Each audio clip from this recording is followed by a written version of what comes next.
ওই আমরা মিডিয়াতে দেখি আসলে তদন্ত হয়, কমিটি গঠন করে, বাজার নিয়ন্ত্রণের একাধিক কমিটি, আসলে বাস্তবে এগুলো কোনো ফল আমরা দেখতে পাই না। গেল সপ্তাহে খুলনার গল্লামারী বাজারে কাঁচামরিচ বিক্রি হয়েছে ৮০ টাকা কেজি দরে। মাত্র এক সপ্তাহের ব্যবধানে আর সেই মরিচ কিনতে হচ্ছে কেজি প্রতি ১৫০ টাকা দরে। হঠাৎ খুলনার বাজারগুলোতে এমন গরম হওয়ায় মাথাও গরম হয়ে যাচ্ছে ক্রেতাদের।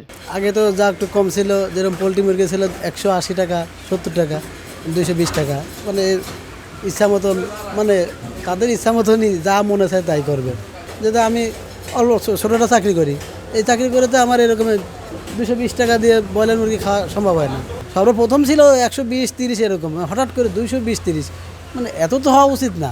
১৫০ টাকা হলেও মনে একটা মানানসই করা যায়। হঠাৎ করেই খুলনার বাজারগুলোতে মরিচ, পেঁয়াজ, রসুন, টমেটো, লাউ, মুরগিসহ নিত্যপণ্যের দাম বৃদ্ধি পেয়েছে প্রতি কেজিতে ১০ টাকা থেকে ৭০ টাকা পর্যন্ত। দাম বৃদ্ধির বিষয়ে সবজির বিক্রেতারা বলছেন, বৃষ্টির কারণে সবজির দাম বেড়ে গেছে। আগের সপ্তাহ থেকে এবার লাউর দাম মনে করেন আগে ছিল ৪০ টাকা, এবার হয়েছে লাউর দাম ৫০ টাকা, ৬০ টাকা।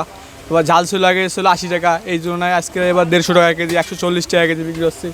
টমেটো ছিল মনে করেন ৪০ টাকা, আজকে বিক্রি হচ্ছে ৫০ টাকা। আর এই যে বৃষ্টি হচ্ছে, বৃষ্টি হলে ঝালের দাম গাছ পচে যায়, নষ্ট যায়, আর গরম পড়লে শুকিয়ে যায়, সেজন্য ঝালের দাম একটু বাড়তি। শুধু সবজিই নয়, মুরগির বাজারেও জ্বলছে আগুন। ব্রয়লার, কক, সোনালী মুরগিও হঠাৎ করেই ২০ থেকে ৫০ টাকা পর্যন্ত কেজিতে বৃদ্ধি পেয়েছে। পোলট্রি ফিড বা খাবারের দাম বৃদ্ধির কারণে মুরগির দরও ঊর্ধ্বমুখী। ব্রয়লার ২১০ টাকা কেজি, লেয়ার চলছে ৩৬০, প্যারেন্ট ৩২০ টাকা। এই দামটা বাড়ার কারণ হচ্ছে যারা ডিলার আছে তারাই, খাবারের দাম বেশি, ডিলাররা বাচ্চা উৎপাদন কম, সেই ক্ষেত্রে ব্রয়লারের দাম বেশি। কেন কম হওয়ার আশাবাদী না, কারণ খাবারের দাম ঊর্ধ্বগতিতে বাড়তেছে, সেই ক্ষেত্রে ব্রয়লারের দাম কোনো অপশন নেই। এসব পণ্যের দাম বৃদ্ধির কারণে সাধারণ ক্রেতারা পড়েছেন চরম দুর্ভোগে। কারণ হিসেবে তারা বাজার মনিটরিংয়ের দুর্বলতাকে দুষছেন। এক্ষেত্রে বাজার নিয়ন্ত্রণ কমিটি সরেজমিনে তদন্ত করে দ্রুত দাম নিয়ন্ত্রণের প্রয়োজন বলে মনে করছেন তারা। দাম গত সপ্তাহ থেকে এ সপ্তাহে বাড়তি, প্রতি সপ্তাহে আসলে দাম আপ ডাউন করতেছে।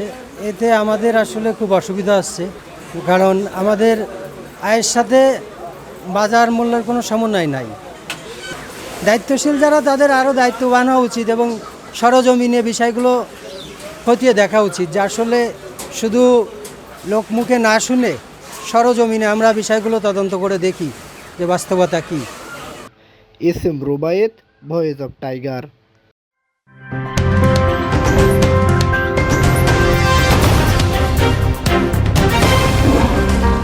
Voice of Tiger.